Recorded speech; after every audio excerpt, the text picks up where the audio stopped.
Bab 813, Tanda-tanda kebangkitan. Harun menggelengkan kepalanya. Saat dia hendak berdiri, sebuah aura muncul dari semua sisi dan langsung menelan semua orang. Tiba-tiba, serangkaian adegan muncul di hadapan mereka. Adegan itu adalah semua dosa yang telah mereka lakukan seperti pembunuhan, pembakaran, dan perusakan. Dalam sekejap, mereka terkejut saat mendapati bahwa merekalah yang dibunuh. Setiap kali adegan itu muncul, mereka melihat wajah mereka yang tampak putus asa dan kesakitan. Untuk sesaat, mereka kembali ke alam sadar dan terduduk di tanah dengan keringat dingin. Mereka semua saling memandang dan tampak ketakutan. Setelah itu, mereka langsung merasa merinding di sekujur tubuh mereka. Rasa dingin ini seperti memaksa masuk ke dalam jiwa mereka dan keputusasaan yang dirasakan sebelumnya sekali lagi menyelimuti hati mereka. Apa yang terjadi? Xavier menelan ludahnya. Dia merasa sangat lelah. Bahkan untuk berdiri saja dia tak sanggup. Harun menggelengkan kepalanya dengan tatapan kosong, tetapi sosok Rendi yang disebut oleh Agam sebelumnya tiba-tiba muncul di benaknya. Tangan dan kakinya terasa dingin, pupilnya langsung menyusut, dan seluruh tubuhnya bergetar. Ya, jangan-jangan dirinya akan berakhir seperti Rendi? Begitu teringat adegan yang barusan muncul di hadapannya, dia langsung pingsan karena ketakutan. Tuan, apa yang harus kita lakukan sekarang? Seorang tetua keluarga Rubianto merangkak ke arahnya dan bertanya dengan bergetar. Xavier melihat reruntuhan di sekitarnya. Jangankan keluarga Rubianto, bahkan para tetua keluarga Gabino hampir mati, kekuatan inti mereka telah hancur. Keluarga Rubianto sudah tidak bisa berbuat apa-apa lagi. Bantu keluarga Budiono! Xavier menarik napas dalam-dalam dan berkata dengan ganas. Dalam 2 atau 3 hari, keluarga Budiono akan meluncurkan formasi Feng Shui. Kota Yogantara adalah prioritas utama. Minta keluarga Budiono untuk mengirimkan dukungan yang kuat. Kalau tidak, begitu keluarga Rubianto dihancurkan, rencana mereka juga akan gagal. Baik. Tuan muda pergi kemana? Xavier tiba-tiba bertanya. Pagi ini, aku melihat Raja Iblis memberitahu Tuan muda sesuatu, kemudian Tuan muda langsung keluar. Xavier mengerutkan keningnya dan menggerutu di benaknya. Bajingan, jangan membuat masalah bagi keluarga Rubianto lagi. Dia sudah sadar. Ini bagaikan pertarungan antara dewa. Kalau mereka ikut-ikutan, mereka hanya bisa menjadi umpan bagi lawan. Agam meninggalkan keluarga Rubianto dan menemukan Citra di sebuah hutan. Citra memiliki tali abadi yang melindungi tubuhnya dan jaraknya sangat dekat sehingga dia tidak perlu terlalu khawatir tentang keamanannya. Orang yang barusan meninggalkan kediaman keluarga Rubianto sepertinya tidak asing. Apa itu teman sekelasmu dulu yang namanya Ivan? Citra bertanya. Agam terkejut. Kamu melihatnya?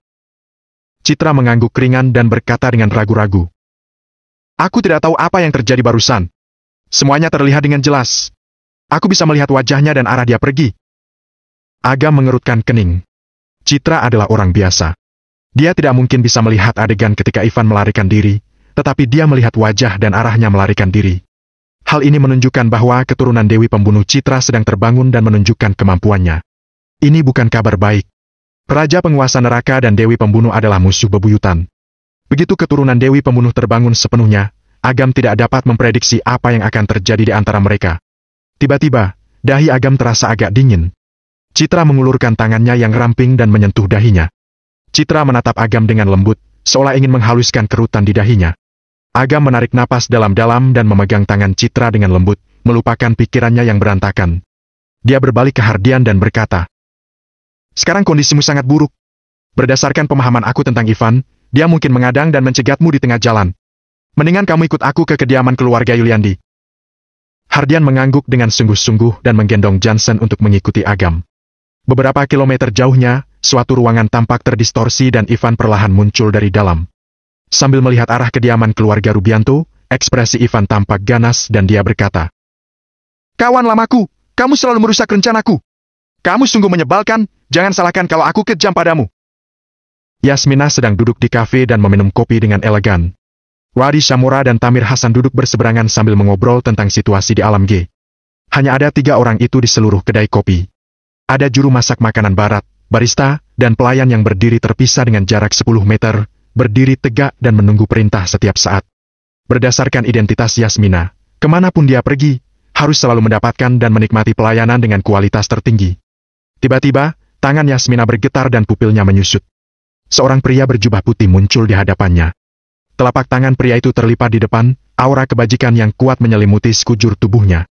Perang! Cangkir kopi di tangannya langsung jatuh dan pecah di lantai, menarik perhatian Wadi dan Tamir. Seorang pelayan buru-buru datang untuk mengelap dan membersihkan residu di lantai. "Bu, ada apa denganmu?" Wadi bertanya dengan bingung. Tatapan Yasmina perlahan kembali seperti semula. Dia melihat ke satu arah dan bergumam. "Garis keturunan Dewi Pembunuh Citra menunjukkan tanda-tanda kebangkitan." Ekspresi Wadi langsung berubah. "Ini bukan kabar baik. Begitu keturunan Dewi Pembunuh terbangun, kita akan kehilangan kendali atas dirinya." "Benar." Napas Yasmina agak tergesa-gesa dan berkata dengan nada dingin. "Masalah ini tidak bisa ditunda lebih lama lagi. Paman Tamir, di mana dia sekarang?" Tamir berkata dengan suara yang dalam. "Menurut bimbingan payung pemurnian jiwa, wanita tua itu ada di kediaman keluarga Yuliandi. Seharusnya dia juga ada di sana. Klan kecil seperti itu masih berani ikut campur dalam urusanku." Yasmina mencibir dan berkata, "Apa Agam juga ada di kediaman keluarga Yuliandi?" Tamir mengangguk dan berkata, "Dia sudah tinggal di kediaman keluarga Yuliandi sejak datang ke kota Yugantara. Dia cuma seorang menantu yang tinggal di rumah mertua yang sudah diusir, tapi selalu sok jago dan mau menjadi orang hebat. Dasar tidak tahu diri." Yasmina mengambil handuk hangat yang diserahkan oleh pelayan dan mengelap tangannya dengan ringan. Wadi berkata dengan suara pelan, "Bu, aku rasa kita tidak perlu terlalu berbelas kasihan. Kalau tidak, kita tidak akan bisa mencapai hal-hal besar. Lebih baik langsung ke kediaman keluarga Yuliandi dan langsung bawa Citra pergi dari sana. Kalau mereka berani menghentikan kita, maka akan langsung aku bunuh. Aku tidak percaya bahwa mereka punya nyali untuk melawan klan Restan Surgawi. Hei, anakku memang sudah dewasa dan tahu cara menggunakan kekuatannya." Yasmina tersenyum penuh kasih dan memicingkan mata. "Tapi, keturunan Dewi Pembunuh adikmu sudah menunjukkan tanda-tanda kebangkitan. Kamu tidak bisa terlalu menggertaknya. Kalau tidak, maka bisa dengan mudah merangsang kebangkitan Dewi Pembunuh. Jadi, untuk saat ini, kita cuma bisa ke sana untuk memintanya ikut dengan kita. Bagaimana kalau pecundang tidak berguna itu tidak mengizinkannya? Tidak mengizinkan? Dia cuma seorang menantu yang tidak kompeten. Dia bahkan tidak bisa bertahan hidup dan cuma menginap di tempat orang lain. Asal kita kasih sedikit keuntungan, dia pasti akan setuju." Kata-kata Nyonya memang masuk akal. Orang seperti itu tidak berguna dan takut miskin. Dengan status dan latar belakang klan Restan Surgawi, pasti sudah cukup untuk membuatnya tergoda. Ujar Tamir sambil tersenyum. "Siap-siap untuk segera pergi ke kediaman keluarga Yuliandi." Yasmina memerintahkan Tamir, kemudian mengambil cangkir kopi baru yang disodorkan oleh pelayan sambil melihat pemandangan kota di luar jendela. Lalu, dia menyesap kopi sambil tersenyum licik. Citra adalah faktor penting yang diperlukannya untuk menaikkan derajatnya. Walau harus menculik atau menggunakan cara paksa lainnya, pokoknya dia harus membawa Citra ke klan Restan Surgawi. Kembali ke kediaman keluarga Yuliandi. Karena keluarga Rubianto telah mengaktifkan formasi, keluarga Yuliandi langsung waspada dan bersiap untuk tempur. Ketika mereka semua melihat Hardian yang menggendong Jansen di punggungnya sambil mengikuti Agam, mereka langsung tercengang. Tuan muda dan tuan muda kedua dari klan Gunung Malik bukannya ada di kediaman keluarga Rubianto? Kenapa mereka semua ada di sini? Mas sudah menanggapi dengan cepat dan buru-buru mengatur agar kedua bersaudara itu bisa tinggal. Sebagai klan tersembunyi terkuat di alam G, status klan Gunung Malik tidak perlu dipertanyakan lagi. Kekuatan lokal seperti keluarga Yuliandi juga sadar diri. Tidak mungkin bagi mereka untuk berhubungan dengan keluarga dengan latar belakang yang besar seperti itu. Namun, sekarang tuan muda dan tuan muda kedua klan Gunung Malik tinggal di kediaman keluarga Yuliandi. Hal ini pasti akan menaikkan derajat keluarga Yuliandi di kota Yugantara dan pasukan sekitarnya. Beberapa keluarga yang memusuhi keluarga Yuliandi juga akan berpikir dua kali dan tidak berani sembarang menyerang. Bagaimanapun juga, ini tidak sama dengan pasukan afiliasi biasanya. Semua klan besar dan kecil di alam G hampir semuanya merupakan kekuatan afiliasi keluarga Budiono, klan Wanara, dan klan Gunung Malik. Hanya tergantung prioritas saja. Oleh karena itu, pasukan afiliasi hanya bisa berfungsi sebagai pertahanan, sulit untuk meningkatkan peringkat kekuatan sebuah keluarga hanya dengan afiliasi tersebut. Bab 814, Tamu Jahat. Dua tuan muda dari klan Gunung Malik datang ke kediaman keluarga Yuliandi. Hal ini tidak hanya sebagai tanda bahwa akan adanya hubungan pertemanan antara kedua keluarga, tetapi juga sebagai pengakuan bahwa kedudukan mereka sama. Memangnya ada berapa banyak klan di seluruh alam G yang bisa diperlakukan begitu baik oleh klan tersembunyi? Begitu tahu bahwa dua tuan muda itu datang dan akan tinggal di kediaman keluarga Yuliandi untuk sementara waktu, Masuda, Jervis, Sadam, dan yang lainnya merasa sangat senang. Masuda segera memerintahkan agar tidak ada yang diizinkan mendekati mansion dan mengganggu Hardian dan saudaranya beristirahat. Setelah memberikan beberapa perintah, Masuda menemui Agam untuk meminta maaf. Ternyata, setelah Agam meninggalkan keluarga Yuliandi, Nenek Haryadi diserang. Di halaman, Nenek Haryadi tampak sedang duduk di bangku. Raut wajahnya tampak sangat buruk. Seakan-akan sebentar lagi dirinya akan mati. Setengah jam yang lalu, Yuda menyelinap ke dalam kediaman keluarga Yuliandi dan ingin menyerang Nenek Haryadi. Ketika beberapa anggota keluarga Yuliandi yang berpatroli mengetahuinya, mereka langsung menghentikan Yuda. Tapi, tidak tahu metode apa yang dia gunakan, dia malah menghilang dalam sekejap. Ketika aku tahu tentang ini, dia sudah pergi jauh dari sini. Mas sudah menjelaskan kepada Agam, kata-katanya penuh dengan permintaan maaf. Agam hanya mengangguk. Tidak perlu diragukan lagi, ini adalah trik Ivan untuk mengalihkan perhatiannya supaya dia tidak bisa menyelamatkan Hardian. Ada beberapa orang tergeletak di tanah dan diselimuti energi hitam di sekujur tubuh mereka, tidak tahu apakah mereka masih hidup atau sudah mati. Waktu aku bergegas ke sini, mereka sudah tergeletak seperti itu. Energi hitam yang mereka pancarkan sangat aneh dan bisa melahap kekuatan spiritualku, makanya aku tidak bisa memindahkan mereka. Mas sudah menghela napas dan menjelaskan. Orang-orang ini semuanya adalah anggota elite dari keluarga Yuliandi. Tentu saja keluarga Yuliandi tidak akan bisa menerima kalau mereka mati tanpa alasan yang jelas. Agam melihat ke arah orang-orang yang tergeletak dan mendapati bahwa energi itu adalah kekuatan pelahap. Ivan mampu membagi kekuatan pelahap dan memberikannya kepada orang lain untuk digunakan. Sepertinya dia telah mendapatkan banyak keuntungan dari buku rahasia sekte mendalam surgawi. Agam melangkah maju untuk memeriksa luka orang-orang itu. Mas sudah langsung ketakutan dan buru-buru berkata, "Jangan sentuh mereka!" Seakan-akan tidak mendengarnya, Agam melepaskan kekuatan pahala memasukkannya ke dalam tubuh mereka. Energi hitam di tubuh mereka tanpa ketakutan, terus-menerus menghindari kekuatan pahala, tetapi kekuatan pahala membatasi gerakan mereka, lalu memusnahkan semua energi hitam tersebut. Setelah beberapa saat, orang-orang itu langsung terbangun. Melihat adegan ini, Mesuda dan anggota keluarga Yuliandi lainnya tercengang, tetapi merasa sangat bahagia. Setelah membantu orang-orang diserang barusan untuk beristirahat, Sadam dan para tetua lainnya memandang Agam dengan tatapan penuh kagum. Bahkan Yofi juga tampak tidak berdaya. Pemuda ini menyelamatkan orang-orang itu hanya dalam beberapa tarikan napas. Kesenjangan antara mereka terbukti dengan sendirinya. Masalahnya adalah, dia masih terlalu muda. Bisa membuat tuan muda klan Gunung Malik begitu kagum dan memiliki kemampuan seperti itu, siapa yang akan percaya bahwa dia hanya orang biasa? Mesuda berdeham dan memberikan isyarat, Sadam dan yang lainnya segera pergi satu persatu. Keberadaan Agam bukanlah sesuatu yang bisa keluarga Yulian ditebak dan cari tahu. Kondisi Nenek Haryadi lumayan baik, tetapi dia agak terguncang oleh serangan musuh dan penampilannya yang memang tampak agak pucat, oleh karena itu dia terlihat sangat lemah. Setelah Agam memberikan sedikit perawatan, pada dasarnya dia sudah pulih.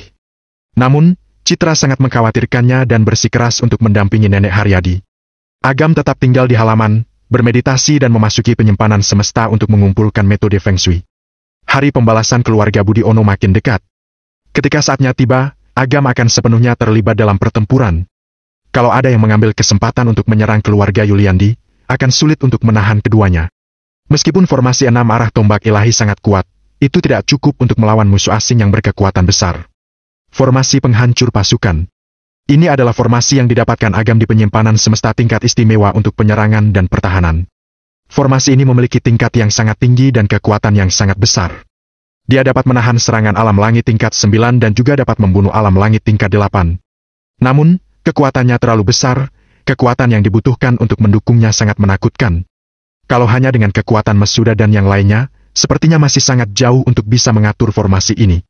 Walau begitu, dia akan tetap membantu sampai akhir. Selama ini dia telah merepotkan keluarga Yuliandi, tentu saja Agam harus membantu sebisanya. Kalau dia bisa mengatur formasi ini, berarti bisa melindungi sekalian melindungi Citra dan Nenek Haryadi. Agam menghabiskan 1 jam untuk benar-benar memahami formasi dan perlahan membuka matanya ketika dia merasakan Wisnu yang berjalan mendekat.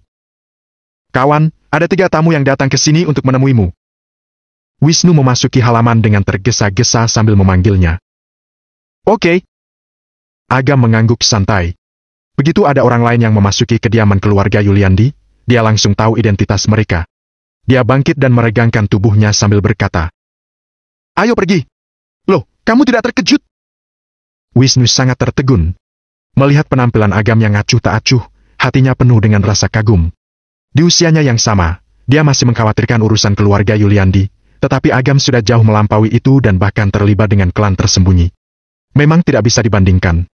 Namun, Wisnu tidak memiliki pikiran buruk sedikitpun. Dia malah merasa senang. Asalkan kondisi kawannya baik dan masa depannya cerah, dia akan merasa bahagia untuk Agam. Ngapain terkejut? Aku memang sekeren itu. Tidak heran kalau ada banyak perempuan dari kota lain yang datang dan mengantre di sini untuk menemuiku. Agam tersenyum. Sialan! Wisnu mengangkat jari tengahnya. Mereka berdua berjalan melewati halaman belakang dan tiba di aula. Di sana, para tetua keluarga Yuliandi semuanya berkumpul. William dan yang lainnya juga ada di sana. Mereka duduk di satu sisi dan ekspresi mereka tampak sangat serius, bahkan tampak agak gugup. Di sisi lain, tampak ada 3 orang yang duduk menghadap ke arah mereka. Ada seorang wanita cantik berusia 40-an, seorang pemuda berusia awal 20-an, dan seorang pria tua berdiri di samping mereka. Mereka adalah Yasmina, Wari, dan Tamir. Masuda menatap pria tua yang berdiri di samping mereka dan tertegun karena merasakan ancaman fatal dari pria tua tersebut. Dia menduga bahwa kekuatan pria tua itu pasti sudah alam langit tingkat 5 atau bahkan lebih tinggi lagi. Orang yang begitu kuat ternyata hanyalah seorang pelayan. Bisa dibayangkan bahwa 2 orang yang duduk itu pasti memiliki identitas yang sangat mulia. Yang membuat dia, keluarga Yuliandi, dan keluarga Winata merasa tegang adalah tanda bordir istana berbingkai emas di lengan pakaian Yasmina dan Wari. Tanda tersebut memberikan aura kuno dan sangat kuat. Meskipun keluarga Yuliandi adalah klan kecil, keluarga Yuliandi pernah menjelajah dan memiliki pengalaman yang sangat luas. Berdasarkan catatan leluhur mereka, tanda tersebut berasal dari klan Restan Surgawi. Klan tersembunyi peringkat 21 dialami, klan Restan Surgawi. Orang-orang dengan kekuatan seperti itu benar datang ke keluarga Yuliandi.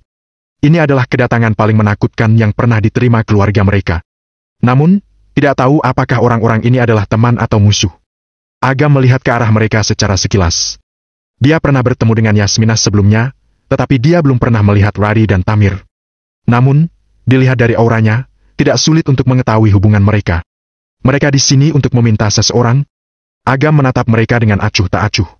Dalam hal hubungan keluarga, Yasmina termasuk kerabatnya yang lebih tua. Kalau dia ke sini hanya untuk membicarakan hal-hal lain, dia masih bisa menghormatinya.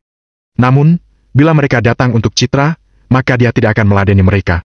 Walaupun mereka datang dengan latar belakang sebagai anggota keluarga klan Restan Surgawi, Agam juga tidak peduli. Kekuatan klan Restan Surgawi memang sangat besar. Dengan kekuatan Agam saat ini, dia tidak bisa mengguncang klan itu sama sekali. Namun, bukan berarti klan Restan Surgawi bisa melakukan apapun terhadap dirinya. Kakek. Wisnu memberi hormat dengan hormat. Wisnu, terima kasih sudah memanggilnya. Nak, ayo duduk bareng. Masuda tersenyum. Melihat penampilan Agam yang tenang, hatinya jadi tidak begitu panik. Yasmina dan yang lainnya datang ke sini tampaknya untuk berbincang dengan Agam, bukan untuk membuat masalah. Hal ini menunjukkan bahwa setidaknya permusuhan antara mereka dan Agam tidak begitu dalam. Ini juga merupakan berkah bagi keluarga Yuliandi. Kalau tidak, andaikan mereka mendapatkan musuh seperti klan Restan Surgawi, keluarga Yuliandi hanya bisa melarikan diri secepat mungkin. Menahan? Siapa yang bisa menahan serangan klan tersembunyi peringkat 21? Bab 815, Persyaratan yang menghina. Kawan, apa kamu kenal dengan 3 orang ini? Ketika Agam duduk, Wisnu bertanya dengan penasaran. Agam mengangguk dan bertemu dengan tatapan acuh tak acuh Yasmina. Dia tersenyum ringan dan berkata, dia adalah kerabat jauh Citra. Kerabat? Sialan! Kalian berdua benar-benar bukan orang sembarangan. Wisnu berteriak pelan, dahinya tampak agak basah karena keringat dingin. Pada awalnya, mereka mengira Agam adalah orang biasa, tetapi dia malah diperlakukan dengan hormat oleh keturunan dari klan Gunung Malik. Kemudian, saat Citra datang, mereka berpikir bahwa wanita cantik itu juga orang biasa. Ternyata dia memiliki kerabat jauh dari klan Restan Surgawi. Ternyata yang biasa bukan mereka berdua, melainkan keluarga Yuliandi. Masuda terbatuk dan menghentikan Wisnu yang masih bergumam. Dia menangkup tangannya kepada Yasmina sambil tersenyum dan berkata, sungguh sebuah kehormatan besar bagi keluarga Yuliandi untuk bisa menerima tamu terhormat seperti Anda. Tuan, tidak perlu begitu formal. Aku harap kamu tidak keberatan kalau aku mengganggu hari ini. Yasmina agak tersenyum. Setiap gerak tubuh dan ucapannya begitu anggun, memancarkan temperamen yang mulia. Memang benar anggota dari klan Restan Surgawi, perilakunya yang anggun dan lembut seperti itu sangat mengagumkan. Agam, akhirnya kita bertemu lagi. Tatapan Yasmina tertuju pada Agam dan dia tersenyum. Waktu itu aku ada urusan mendadak dan harus buru-buru pergi. Hehe, jangan marah dengan Bibi, ya. Bibi? Melihat mereka yang sepertinya sangat akrab, yang lain pun mulai merenung, jangan-jangan Agam berasal dari klan Restan Surgawi. Ekspresi beberapa orang di aula itu tampak aneh. Andaikan memang demikian, maka masuk akal bahwa Agam memiliki kemampuan yang begitu besar. Bibi, kalau mau bertemu denganku, kan bisa menghubungi aku secara langsung. Kenapa harus langsung datang ke sini? Agam tersenyum.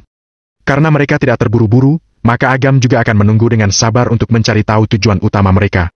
Yasmina pun mencibir di dalam hatinya. Bertemu denganmu? Ternyata lumayan narsis ya. Sudah ada petunjuk sejelas itu pun masih tidak mengerti. Sekarang aku mengerti kenapa kamu jadi menantu yang diusir. Setelah mengontrol emosi dalam hatinya, Yasmina pun berkata, Agam, kamu juga tahu bahwa Bibi tidak pernah mencampuri urusan keluarga Pambudi.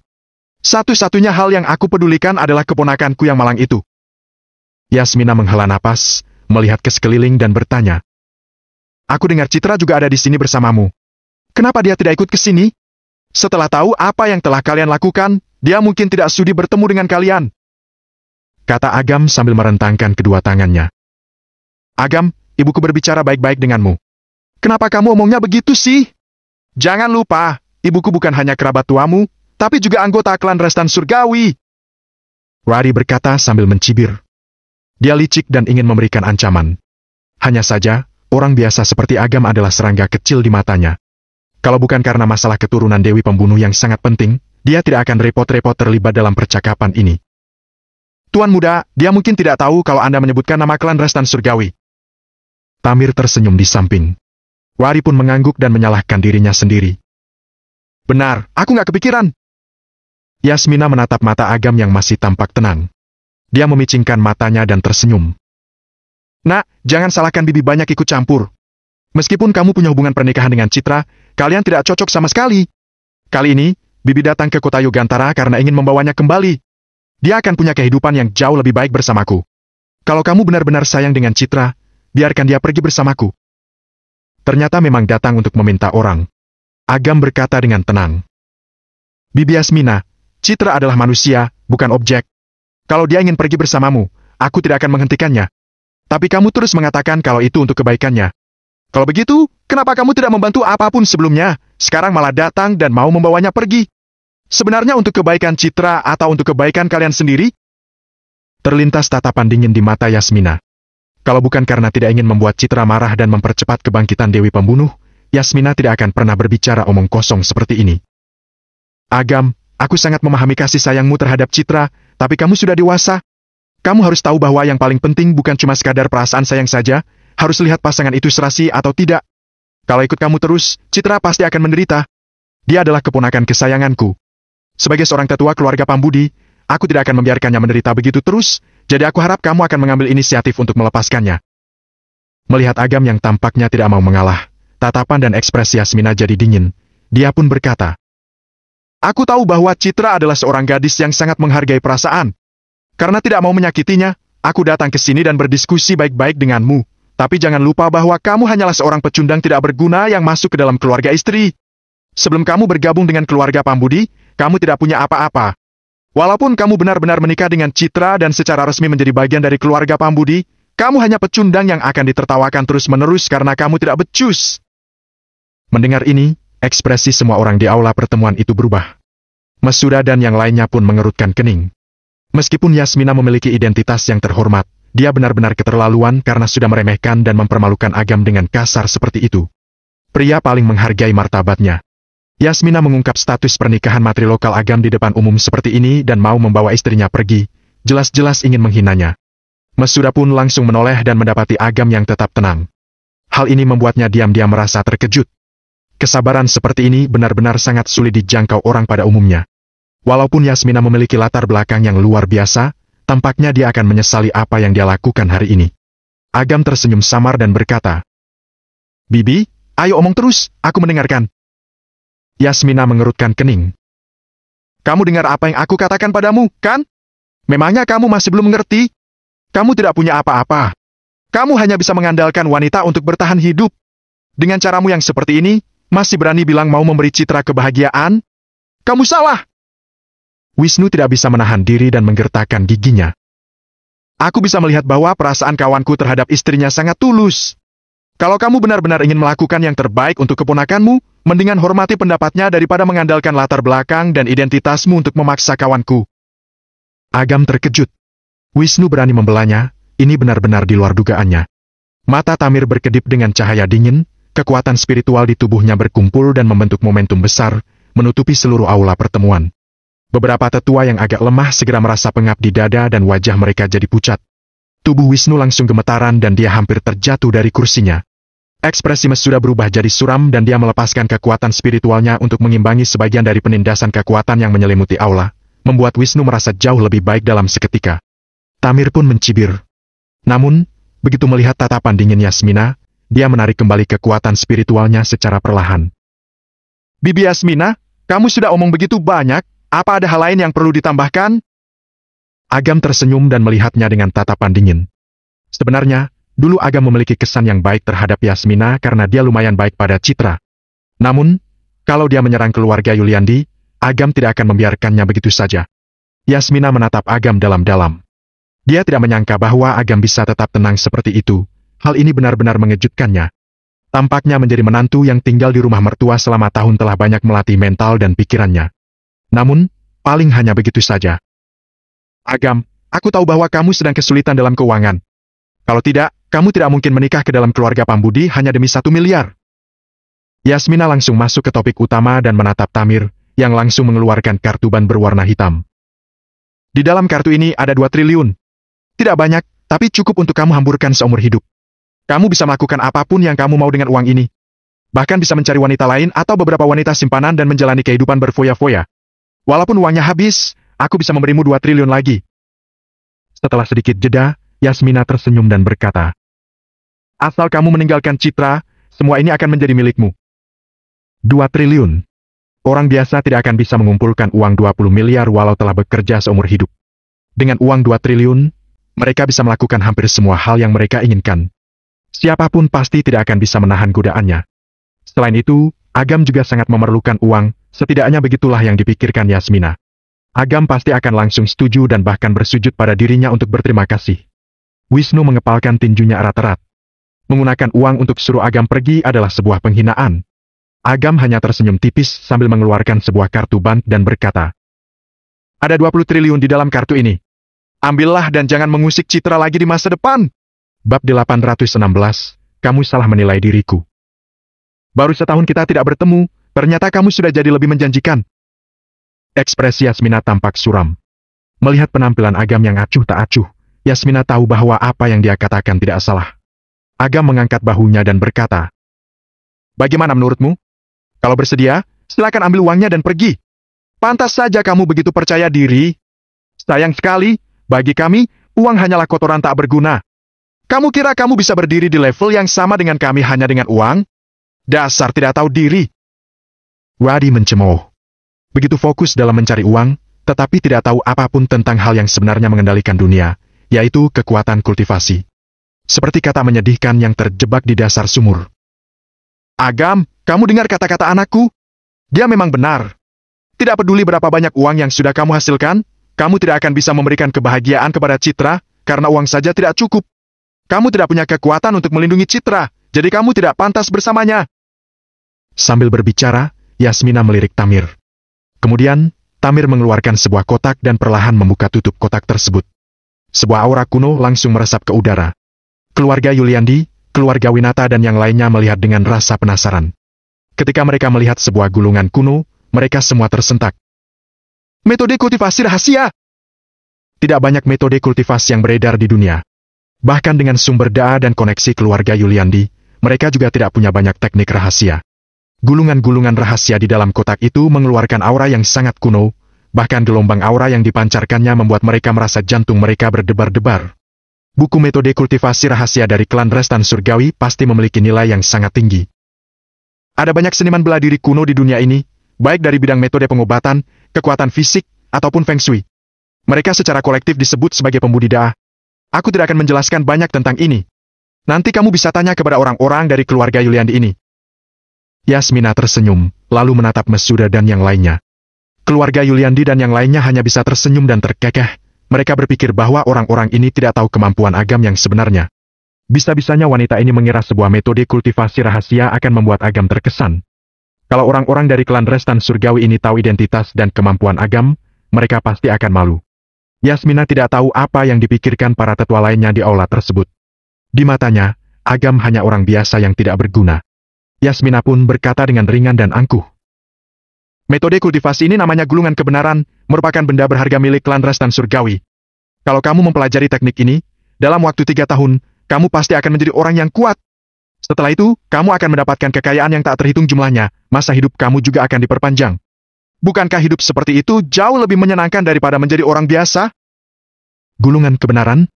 Ketika keluarga Yuliandi dan keluarga Winata mendengar nama teknik tersebut, mereka langsung terkesiap dan menatap gulungan di dalam kotak itu. Gulungan kebenaran memiliki tingkatan yang sangat tinggi dalam buku rahasia metode kultivasi, beberapa tingkat lebih kuat dari teknik tombak alusan milik keluarga Yuliandi. Kalau keluarga Yuliandi bisa mendapatkannya, kekuatan mereka pasti akan berlipat ganda dalam waktu 10 tahun. Melihat ekspresi keluarga Yuliandi, keluarga Winata dan lainnya yang menatap gulungan teknik tersebut dengan fanatik, Tamir dan Wadi pun tersenyum sinis. Tingkatan gulungan kebenaran memang lumayan tinggi, tetapi bagi klan Restan Surgawi, teknik ini hanya metode kultivasi tingkat rendah yang tidak mereka pedulikan. Mereka baru saja menyodorkan satu metode kultivasi yang tidak diinginkan oleh siapapun, tetapi orang-orang menyedihkan ini sudah begitu bersemangat. Sungguh menyedihkan, dasar sekelompok orang kampungan yang belum pernah melihat dunia. Yasmina yang melihat adegan ini pun diam-diam mencibir. Menurut dia, Agam pasti datang ke sini untuk minta bantuan keluarga Yuliandi. Namun, keluarga Yuliandi pun sangat tergiur dengan hadiah yang ditawarkan, apalagi Agam. Tidak semua orang bisa mendapatkan kesempatan untuk mengubah nasib mereka. Jadi, jangan sia-siakan kesempatan ini. Yasmina menatap Agam sambil tersenyum dan menunggu Agam menangis terharu sambil berterima kasih padanya. Bibi Yasmina, tawaranmu nggak tanggung-tanggung, ya? Agam tersenyum padanya. Yasmina membalas. Kamu memanggilku Bibi, jadi aku tidak akan membiarkanmu menderita.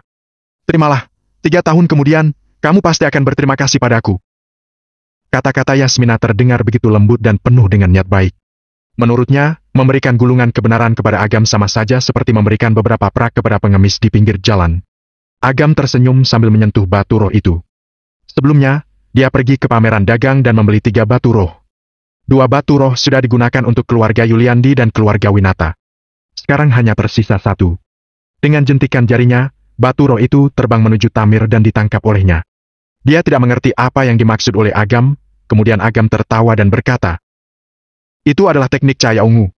Tingkatannya sedikit lebih tinggi dari gulungan kebenaran. Kalau kalian tidak punya metode kultivasi yang bagus, pakai teknik cahaya ungu saja, pasti akan jauh lebih baik." Teknik cahaya ungu?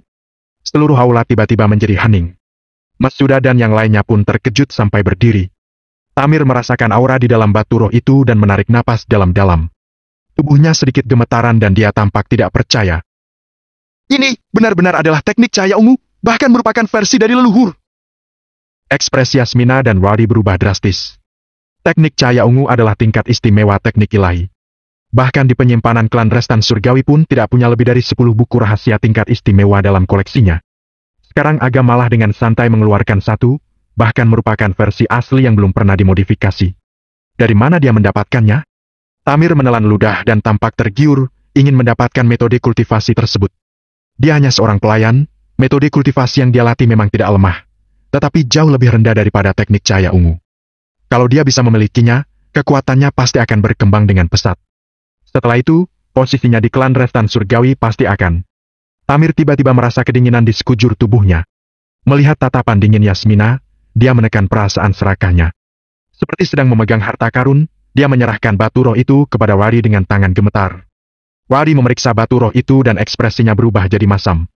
Melihat situasi ini, Yasmina mengepalkan tinjunya dan ekspresinya juga berubah makin suram. Dia datang untuk mempermalukan Agam dan membuatnya mundur. Namun, sekarang malah dia yang dipermalukan seperti ini. Dia merasa kesal dan menatap Agam. "Kamu curi benda ini dari mana? Agam, asal kamu tahu ya, kamu mungkin sudah membuat kesalahan yang besar. Sebaiknya kamu ceritakan semuanya dengan jujur. Kalau sampai ketahuan, tidak akan ada yang bisa melindungimu." Yasmina berasumsi bahwa Agam telah mencuri teknik cahaya ungu. Bagaimanapun juga, metode kultivasi ini terlalu langka. Walaupun Agam memiliki keterampilan yang hebat, dia tidak mungkin bisa mendapatkannya. Selain itu, Yasmina sama sekali tidak merasakan sedikit pun aura Agam. Dia yakin bahwa Agam hanyalah orang biasa. Bagaimana mungkin orang biasa memiliki buku rahasia metode kultivasi tingkat istimewa? "Bibi Yasmina, aku tidak mengerti maksudmu." Agam menarik napas dan berkata dengan suara yang dalam. "Kenapa? Memangnya aku harus selalu menjadi orang yang tidak berguna, tidak punya pencapaian apa-apa, dan selalu mematuhi perintahmu? Kalau kamu memberiku keuntungan kecil, aku harus menurut seperti orang yang hina? Kamu sudah salah menilaiku. Menghadapi sikap Yasmina yang terus-menerus menghinanya, Agam akhirnya merasa kesal. Ekspresinya tampak dingin dan tatapannya bahkan membuat Yasmina merasa takut. Agam bisa mengabaikan penghinaan dari orang lain, dia bahkan tidak peduli kalau dipanggil sebagai menantu yang diusir dan tidak berguna. Dia tidak peduli dengan identitas apapun, karena dia adalah raja penguasa neraka. Dia bertanggung jawab atas reinkarnasi hidup dan mati seseorang, mengatur sebab dan akibat di dunia. Dia tidak perlu marah tentang hal-hal seperti itu. Namun, Yasmina terus-terusan mempermalukannya, bahkan menggunakan uang dan metode kultivasi untuk menyuruhnya meninggalkan Citra. Hal ini menunjukkan bahwa mereka telah mempermalukan dan menyangkal keputusan Citra saat ini. Sebagai seorang pria, Agam tidak akan pernah menoleransinya. Yasmina tercengang, bibirnya pun berkedut. Seingatnya, Agam hanyalah seorang pecundang tidak berguna yang menelan amarahnya untuk uang. Mengapa dia memiliki keberanian seperti itu sekarang? Bab 817, siapa badutnya? Wadi menepuk sandaran tangan kursinya dengan kesal dan berkata dengan nada dingin. Wancang sekali! Kamu cuma pecundang yang tidak diinginkan oleh siapapun. Berani-beraninya kamu membentak ibuku. Memangnya kenapa? Agam menoleh ke arah Wadi dan melepaskan kekuatan ilahinya yang seperti pedang tajam dan menusuk ke kesadarannya. Pupil mata Wadi tiba-tiba menyusut dan dia langsung berkeringat dingin. Ketakutan yang tak terkendali muncul di dalam hatinya. Tuan muda! Tamir melihat ke belakang, buru-buru mendukung Wadi dan menatap mata Agam dengan heran. Dia merasakan aura mengesankan yang dipancarkan oleh Agam, aura yang bahkan tidak bisa dia tahan. Kekuatan macam apa itu? Namun, kenapa dia tidak bisa merasakan sedikit pun aliran kekuatan spiritual dari orang ini? Wajah Yasmina tampak pucat dan tercengang. Dia telah menikah dengan anggota klan Restan Surgawi. Ketika keturunan Dewi Pembunuh di tubuhnya diperas sampai habis dan telah kehilangan efeknya, dia langsung diabaikan dan dihina selama hampir 5 tahun. Bisa dikatakan bahwa dia tidak memiliki teman dan sekutu sama sekali, satu-satunya yang dia miliki adalah anak kesayangannya. Melihat putranya diberi pelajaran, wajahnya yang anggun dan cantik segera berubah menjadi ganas. Dia menatap Agam dan berkata, Apa-apaan kamu? Beraninya kamu menyerang anakku seperti itu? Agam, asal kamu tahu ya, tidak peduli kamu sekarang sudah tumbuh seperti apa. Kamu akan selalu menjadi seorang pecundang menantu matri lokal keluarga Pambudi. Apalagi anakku ini adalah putra dari kepala klan Restan Surgawi. Aku bisa membuatmu menderita seumur hidup. Melihat Yasmina yang menunjukkan sifat aslinya, Agam pun berkata perlahan. Kalau kalian tidak menyinggungku, aku tidak akan menyinggung perasaan kalian. Bibi Yasmina, kamu kan kerabat Citra, aku akan menghargaimu. Kalau nggak suka teknik cahaya ungu, bagaimana dengan teknik ruang hampa? Kalau mau buku bulu emas juga boleh. Pilih saja. Setelah mengatakan ini, Agam melempar sesuatu dengan punggung tangannya. 2 jenis buku misterius dengan aura yang rumit memenuhi seluruh aula tersebut. Adegan ini benar-benar sangat menakjubkan. Wadi hanya duduk merosot di kursi, Tamir tampak tercengang sampai lupa bernapas, dan wajah Yasmina tampak makin masam. Adapun keluarga Yuliandi, keluarga Winata dan yang lainnya, mereka terkesiap dan tidak bisa berkata-kata. Teknik ruang hampa dan buku bulu emas. Masing-masing dari metode kultivasi itu merupakan teknik rahasia yang tiada tara. 2 teknik tersebut telah hilang untuk waktu yang sangat lama. Bahkan klan tersembunyi pun tidak memilikinya. Namun, buku-buku itu malah terpampang begitu saja di hadapan mereka. Yasmina tampak gemetaran karena marah. Tadinya dia ingin menggunakan metode kultivasi untuk membuat Agam terkesiap. Dia ingin melihat wajah Agam yang berterima kasih padanya, dan menginjak-injak martabat Agam di hadapan semua orang. Yasmina ingin Agam mengerti seberapa besar kesenjangannya dengan mereka. Tidak disangka, Agam malah mengeluarkan teknik cahaya ungu, teknik ruang hampa, dan buku bulu emas secara berturut-turut. Mereka dibalas langsung dan akhirnya dipermalukan di depan umum seperti badut. Seiring dengan munculnya metode kultivasi itu, terasa juga penindasan dari kekuatan spiritual yang menakutkan. Wajah Tamir tampak ketakutan dan dia segera berkata kepada Yasmina. Nyonya, situasinya sudah tidak baik. Ayo pergi dulu. Dia menyakiti anakku. Kamu mau aku pergi begitu saja? Kenapa aku harus takut padanya? Dia cuma seorang pecundang yang tidak berguna. Yasmina berteriak. Menantu yang dulunya dianggap tidak selevel dengannya, sekarang malah membuatnya terpaksa melarikan diri dengan menyedihkan. Dia benar-benar tak bisa menerimanya. Tamir ingin mengatakan sesuatu, tetapi tiba-tiba berhenti dan menoleh ke arah Agam. Melihat pupil Agam yang tampak gelap dan dalam, samar-samar dia seperti melihat sebuah bayangan. Hatinya tiba-tiba berdegap kencang dan merasa ketakutan. Tangannya segera meraih Yasmina dan Wadi. Tanpa memedulikan Yasmina yang melawan dan mengomelinya, dia membawa mereka berdua dan melarikan diri dari tempat tersebut. Agam menyimpan kembali 2 buku rahasia yang barusan dia lempar, lalu memberikan batu roh kepada Mesuda. Tuan Mesuda, maaf telah mengganggumu hari ini. Ambil saja teknik Cayongwu ini sebagai permintaan maafku. Agam bangkit dari kursi, lalu memberi salam kepada Mesuda dan yang lainnya. Kemudian, dia berbalik dan pergi di bawah tatapan heran semua orang di aula. Ini. Mesuda melihat batu roh di depannya. Tubuhnya gemetaran karena terlalu bersemangat. Ekspresi para tetua keluarga Yuliandi tampak senang sekali. Metode kultivasi rahasia ini adalah harta karun tingkat istimewa yang bahkan tidak pernah mereka bayangkan sama sekali, tetapi sekarang mereka sudah memilikinya. Kejadian hari ini benar-benar merupakan kesempatan besar dan nasib baik mereka. Fiuh. Setelah beberapa saat, Mesuda menarik napas dalam-dalam dan berusaha menekan emosinya. Dia berkata kepada William, "Jejak metode kultivasi di batu roh ini sangat dalam dan bisa digunakan berkali-kali. Ketika ada kesempatan yang tepat, kita bisa menggunakannya bersama-sama." William dan keluarga Winata tampak sangat gembira.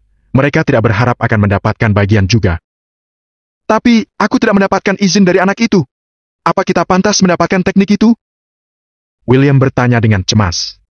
Kekuatan yang ditampilkan Agam benar-benar di luar nalar mereka. Hati mereka penuh dengan rasa kagum terhadap pemuda misterius ini. Mesuda tersenyum dan menggelengkan kepalanya. Melihat ke arah di mana Agam pergi, Mesuda bergumam pada dirinya sendiri. Sepertinya teknik tombak alusan dan formasi harta karun tebing sian memang diciptakan olehnya. Kita semua berutang budi pada Agam atas kebaikan dan bantuannya yang begitu besar. Setelah mengusir Yasmina dan yang lainnya, Agam kembali ke mansion. Citra sedang duduk di halaman dan mengobrol dengan Nenek Haryadi sambil berjemur di bawah sinar matahari. Melihat Agam yang akhirnya kembali, Citra bertanya, "Sebelumnya aku dengar Wisnu mencarimu dan bilang bahwa ada orang yang ingin bertemu.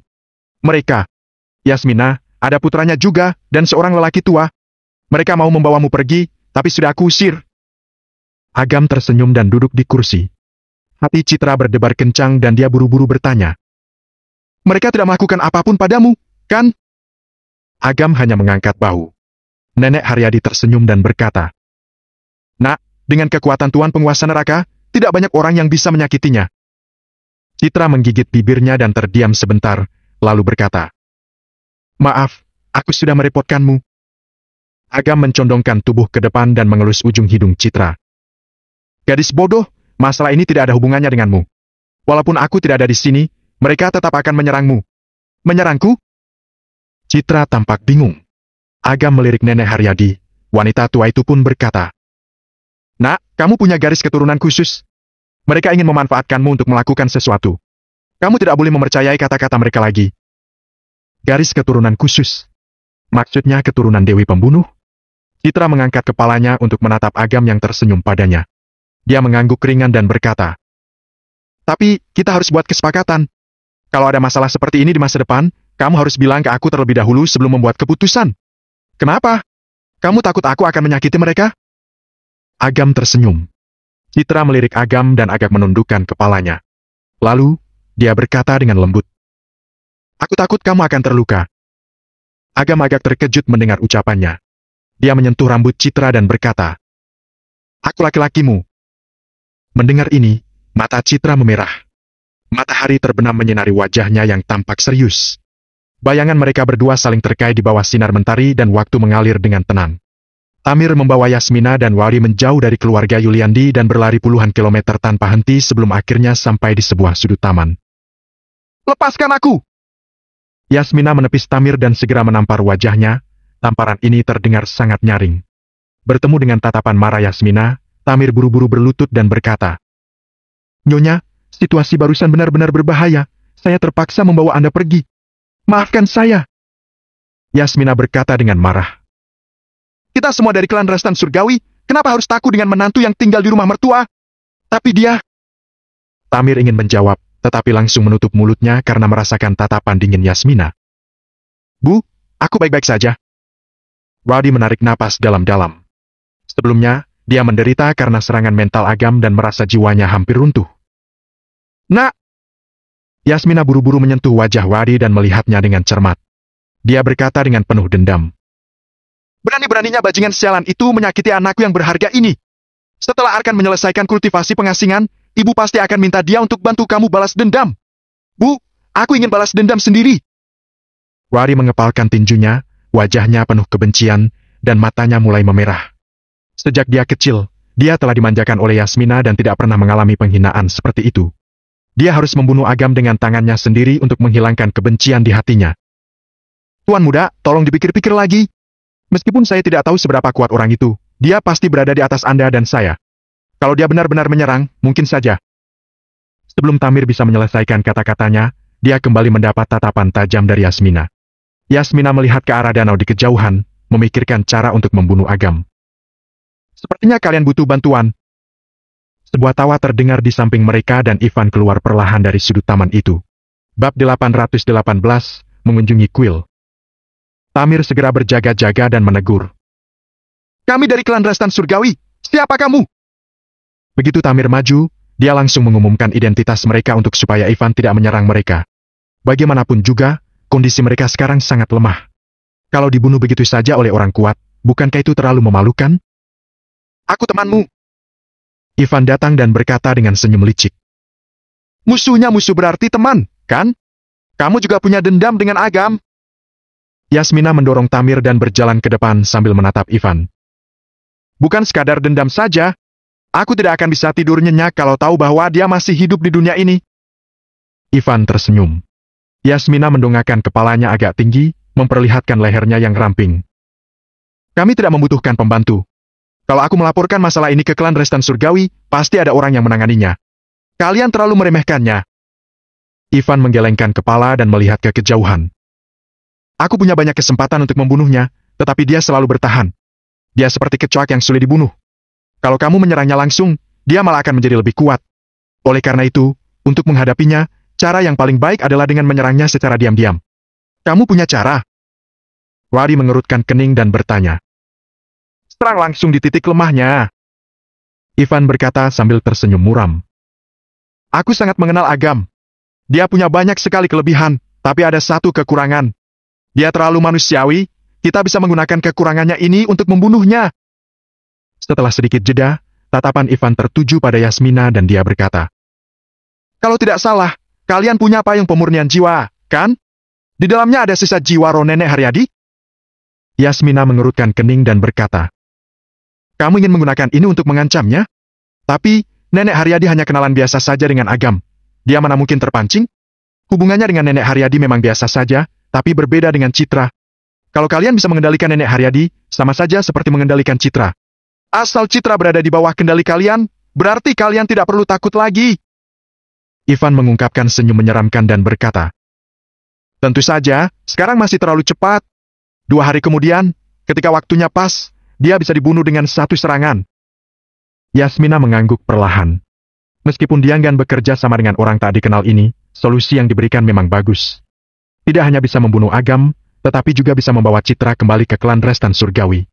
Begitu melihat Yasmina yang menyetujui rencananya, Ivan tersenyum, tetapi kedua matanya menunjukkan sedikit sentuhan pengkhianatan.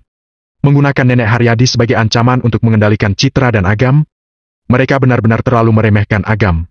Kalau mereka melakukan hal itu, pasti akan menyeret seluruh klan Restan Surgawi hingga hancur. Tujuan Ivan yang sebenarnya adalah untuk membunuh nenek Haryadi dan merangsang pembangkitan keturunan Dewi Pembunuh di tubuh Citra, sehingga bisa mengacaukan pikiran Agam. Ketika Agam sibuk menghadapi musuh di mana-mana, dia akan memanfaatkan kesempatan untuk membunuh dan melahapnya. Rencana ini sangat sempurna. Bahkan seorang wanita yang sangat cerdas dan licik seperti Yasmina pun tidak menyadari bahwa dia telah dimanfaatkan. Ivan menatap matahari terbenam di kejauhan dan menyeringai. Dia berpikir dalam benaknya. Kawan lama, aku pasti akan menang di ronde kedua. Tanpa pengekangan dari keluarga Rubianto dan keluarga Gabino, perkembangan di keluarga Yuliandi dan keluarga Winata sangat pesat. Pernikahan Wisnu dan Renata juga telah dimasukkan ke dalam agenda dan tanggal pernikahan sudah diumumkan. Mereka menyambut berbagai perwakilan keluarga dan organisasi yang datang, memberikan ucapan selamat satu persatu. Pagi-pagi sekali, suara petasan terdengar di depan gerbang kediaman keluarga Yuliandi, ada pula suara trompet yang memainkan melodi yang ceria. Seluruh keluarga Yuliandi tampak sangat sibuk, ada yang menyebarkan karpet dan lampu minyak di sekitar. Kediaman mereka penuh dengan suasana meriah. Wisnu dan Renata datang mencari Agam pagi-pagi sekali, mereka mengajak Agam pergi ke kuil untuk berdoa dan memohon berkah. Ada tradisi di kota Yugantara. Sebelum menikah, kita harus pergi ke kuil untuk memohon berkah. Wisnu memegang pundak Agam dan berkata, Bawa istrimu. Adikku juga akan ikut, biar lebih ramai. Oke. Agam setuju. Dia perlu sedikit bersantai, tidak bisa terus-terusan di dalam rumah. Apalagi kali ini adalah pernikahan kawannya. Dia tidak ingin merusak suasana. Agam pun memanggil Citra. Karena tidak ingin Nenek Haryadi ditinggal sendirian, Citra pun mengajak wanita tua itu, supaya bisa sekalian berdoa di kuil untuk kesehatannya. Sebelum meninggalkan kediaman keluarga Yuliandi, Agam berbalik dan segera mengajak seorang pria besar yang tampak sedih. Orang itu adalah Hardian. Agam akan segera meninggalkan kota Yugantara. Sebelum itu, dia ingin mengamankan hubungan antara keluarga Yuliandi dan klan Gunung Malik. Pada awalnya Wisnu masih sedikit menahan diri saat berinteraksi dengan Hardian. Namun, setelah beberapa saat, dia menyadari bahwa pria besar ini tidak sombong dan angkuh seperti orang-orang dari klan tersembunyi lainnya. Mereka berdua mengobrol di sepanjang jalan, bahkan saling bahu-membahu dan berjanji untuk minum bersama. Agam, Wisnu, Mika, Renata, serta Hardian, totalnya 7 orang, pergi ke kuil Damarwi yang sangat terkenal di kota Yogantara. Citra dan Renata tampak rukun, apalagi karena hubungan Agam dan Wisnu. Kedua wanita itu mengobrol dengan gembira dan dengan cepat menjadi akrab. Akhir-akhir ini, Mika jarang terlihat. Tidak tahu apa yang telah terjadi pada gadis ini. Dia tidak seceria dulu dan bahkan tidak mengatakan apapun ketika melihat Agam. Rombongan itu terdiri dari 6 anak muda dan seorang wanita tua. Suasana dengan cepat jadi meriah.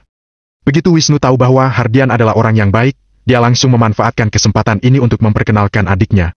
Meskipun Hardian adalah keturunan dari klan Gunung Malik, selama ini dia mengabdikan dirinya untuk belajar dan berlatih kultivasi, tidak banyak tahu tentang hubungan antara pria dan wanita. Selain itu, Mika juga sangat cantik. Setelah dikenalkan oleh Wisnu, Hardian jadi agak malu-malu dan tidak berani menatap langsung ke mata Mika, tetapi dia selalu diam-diam melirik ke arahnya. Sudah sampai. Inilah kuil Damarwi. Setelah keluar dari mobil, Wisnu menunjuk sebuah kuil di depannya yang tampak seperti rumah besar. Di sana sangat ramai dan banyak yang sedang membakar dupa. Ada pasar kecil yang menjual dupa, jimat keselamatan, kantong herbal, dan kerajinan tangan lainnya. Kalau suka, kalian bisa beli beberapa sebagai oleh-oleh. Wisnu memimpin jalan. Citra menopang Nenek Haryadi dan bertanya kepada Wisnu. Ini pertama kalinya aku datang ke kuil. Aku mau berdoa untuk kesehatan keluarga, kira-kira harus kemana ya? Aku tahu jalannya. Aku antar kamu ke sana ya. Renata tersenyum dan menarik tangan Citra. Wisnu menggaruk kepalanya dan berkata, Renata, kita masih harus berdoa untuk pernikahan. Renata melirik Wisnu dengan kesal, lalu melirik sedikit ke Hardian dan Mika. Wisnu tiba-tiba sadar dan menepuk kepalanya sambil berkata, Benar, benar. Ada terlalu banyak orang di sini. Takutnya kalian tidak tahu jalannya. Ayo pergi sama-sama. Setelah mengatakan itu, Wisnu berbalik kepada Mika dan berkata, Dik, Kak Hardian masih belum kenal tempat ini. Kamu ajak dia keliling dulu ya. Kalau sudah selesai, kita ketemuan lagi. Oke. Mika tidak terlalu memikirkannya. Dia menoleh ke Hardian dan berkata, Jangan sampai nyasar. Aku nggak mau diminta pertanggungjawaban kalau kamu hilang. Enggak kok, enggak. Hardian menggaruk kepalanya dan mengikuti di belakang Mika. Kawan, menurutmu mereka cocok nggak? Wisnu mendekati Agam dan bertanya. Dari segi ukuran, sepertinya kurang cocok. Agam merenung. Sialan, aku nggak kepikiran tentang itu. Bisa-bisa adikku tertindih sampai mati. Wisnu menggosok tangannya dengan cemas. Apa yang kalian berdua pikirkan sih? Renata tersipu dan tampak kesal, dia langsung mencubit pinggang Wisnu. Citra melirik Agam dan berkata, Kamu terlalu banyak pikir, menurutku mereka berdua sangat cocok. Yang penting kepribadian mereka cocok dan mereka saling menyukai. Betul sekali. Renata mengangguk setuju dan menarik Citra. Ayo, abaikan mereka. Biarkan mereka ngobrol sendiri. Jangan.